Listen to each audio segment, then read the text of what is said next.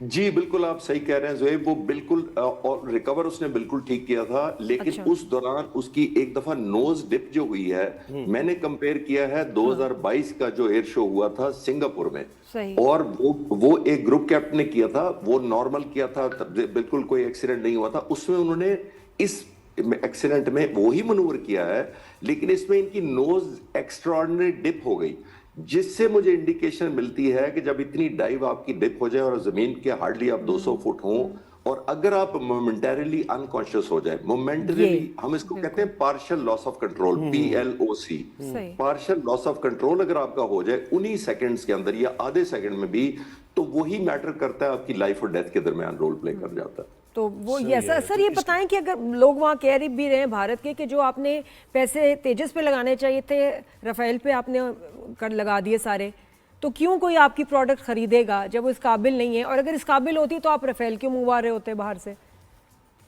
لیکن نادیہ دنیا میں جہاز, خاص طور پر فائٹر جہاز کی بات کر رہا ہوں, وہ تب خریدا جاتا ہے جب وہ اوتھینٹک اور کریڈیبل ہو. جو ایئر فورس جس نے سب سے بڑا کسٹمر ہونا تھا, انہوں نے MiG-21 جو 850 انہوں نے پچھلے 60 سال میں آپریٹ کیے, اس میں سے 400 جہاز کریش کیے, ان کو ریپلیس کرنا تھا اس جہاز نے بیسیکلی. اگر اس جہاز کو ریپلیس کرنا تھا تو آپ کی اپنی ایئر فورس ہی ایکسائٹیڈ نہیں ہے اس پروڈکٹ کے اوپر, اور پروجیکٹ کو خوش نہیں ہے لے کر, تو دنیا نہیں مانتی. ہمارے JF-17 تھنڈر پر لوگ کیوں فوکس کر رہے ہیں؟ الحمدللہ وہ اس لیے فوکس کر رہے ہیں کہ کامبیٹ ٹیسٹڈ اور بیٹل پروون جہاز ہے یہ کہنا چاہتا ہے. اچھا سر ایک اور چیز بس واضح کر دیا مجھے, یہ انڈیجنس جو ہے کہتے ہیں اس کو, ہلکے انجن تو اس کا مین وہاں سے آ رہا ہے, ہمارا جو JF-17 ہے اس کا کیا اسٹیٹس ہے, ہم اسے کیا کہیں, انڈیجنس کہیں؟ دیکھیے اب آلموسٹ انڈیجینس ہو گیا, کیونکہ لوکلی آپ نے آہستہ آہستہ اپنی ڈیپینڈنسی باہر کم کرنی ہوتی ہے. جب یہ پارٹ آف ایگریمنٹ ہوتا ہے تو آپ کے ایگریمنٹ پہ لکھا جاتا ہے, ڈیپینڈنگ کہ آپ نے کیا ٹرمز کرنے ہیں. جیسے ہم نے چائنا کے ساتھ کیا, شروع میں ظاہر ہے میجر پورشنز وہیں سے آتے تھے, ایئر فریم بھی وہیں سے آتا تھا, انجن بھی وہیں سے آتا تھا, تو ہم نے گریجولی اوور دا ایئرز ایک ٹائم لائن رکھتے ہیں. اس کا ایگریمنٹ میں بلٹ ان ہوتا ہے کہ ہم اتنے سال میں, فار ایگزامپل آج ہم 70% آپ سے لے رہے ہیں, اینڈ 5 سال بعد 70% ہم کریں گے اور 30% آپ دیں گے. تو ہماری گریجول ڈیپینڈنسی الحمدللہ JF-17 تھنڈر بلاک 3 پر خاص طور پر بہت کم ہو چکی ہے. ہمارے سارے لوکل انجینئرز, کیا بات ہے جی پاکستان ایئر فورس کی, جی سر آپ ہمیشہ جب بھی ایکسپلین کرتے ہیں مجھے ڈاگ فائٹ کا بھی یاد آ رہا ہے, انہوں نے ایک طرح بہترین ایکسپلین کیا تھا. سر بہت شکریہ آپ نے ہمیں وقت دیا. جی